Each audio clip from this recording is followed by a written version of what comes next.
Supergirl is in theaters now, so let's talk about it. So I wasn't quite sure what to expect out of Supergirl. This is the second film in James Gunn's DCU, coming out of the newly formed DC Studios, following last year's Superman, which was it was a modest success, 600 to 700 million dollars, which isn't bad, but they really need Supergirl to be a success. Now I knew going in that I was gonna like Millie Alcock, who was fantastic in House of the Dragon. And it turns out that show really prepared her well to play Kara Zor-El. And it gives her, she's got the fearless attitude, the edginess that I think is required for this role because Kara is completely different than her cousin Kal-El. She's way different than Superman, which is one of those things that has always been a problem when it comes to Supergirl adaptations and even in the comics. Is making it so that she's just not like a lesser version of Superman, right? They have a funny bit in this where they make jokes about the fact she's called Supergirl and not Superwoman. But anyway, is based on the Supergirl Woman of Tomorrow storyline by Tom King, which is great. I'm not so sure that it works as quite as well on the big screen as it does on the page. But basically, it finds Kara, who's just celebrated her 23rd birthday, and is hard partying and drinking all across the cosmos. Only on planets with like a red sun, so like it warps her powers so she can actually feel the intoxication, which I thought was a pretty cool touch. But basically, she's approached or enlisted sort of by Ruthie Marie Knoll, played by Eve Ridley, an alien who has just seen her entire family wiped out by Krem of the Yellow Hills and his brigands, played by Matthias Schoenaerts. Now, fans of my site have known for years that Matthias is like my man, one and only man crush. So it's good to see him in this. Too bad they uglied him up for the role, but whatever. He's still a pretty good villain. Um, but Kara is reluctant to join this girl on her quest for vengeance.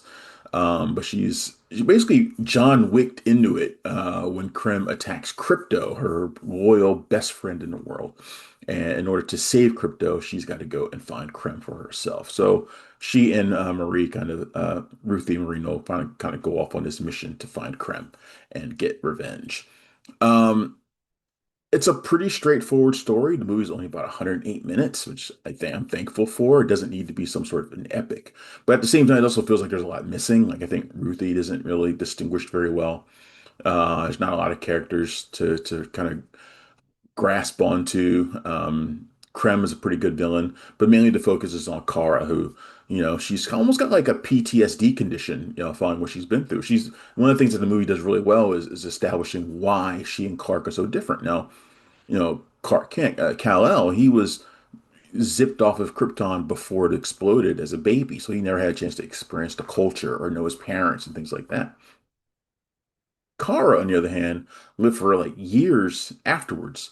Krypton didn't die right away. There was like an offshoot planet called Argo, an offshoot like a haven, where Kara grew up and she knew her parents and she knew the culture and she had to watch it all die in front of her before she got shipped off to Earth.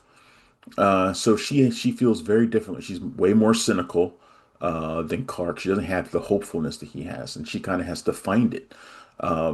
She's a good person, but being a hero and being a good person are two very different things. And she's kind of navigating that throughout the movie, which I think is a really good touch. But again, the movie is just kind of it's lacking a lot of detail. And I think part of that is like the script, which is not very punchy. It's not very funny. That's part of the problem. It's overwrought at times too. Um, in the action, Craig Gillespie's a solid director. He's done stuff like I, Tonya and Cruella. Good director, but also not the most dynamic director in the world. So the action's kind of forgettable. Um, a lot of stuff's kind of kept off screen. I don't know if that's because Gillespie's not skilled at depicting it or if it's like to keep the PG-13 rating, probably a little bit of both. Jason Momoa, though, is fantastic as Lobo. He's always wanted to play this character. He wanted to play Lobo before he was ever Aquaman. And he gets his chance, and I think he really nails it. He gets the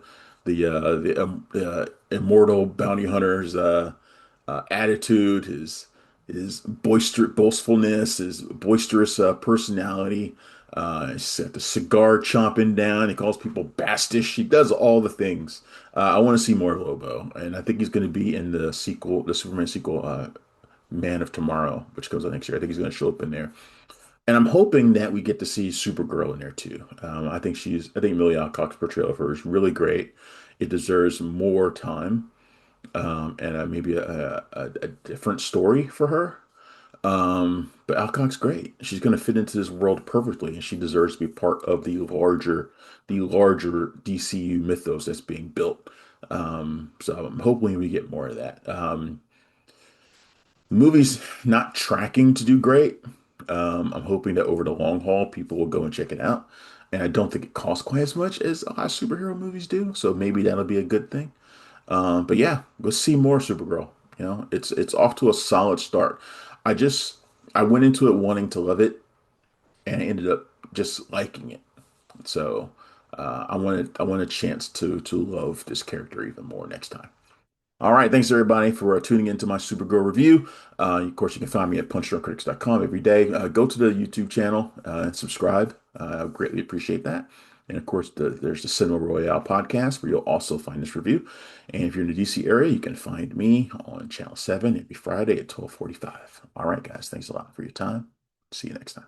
Thanks for checking out the show. If you like what we're laying down, please subscribe to our channel and click the bell to receive notifications for all of our latest stuff.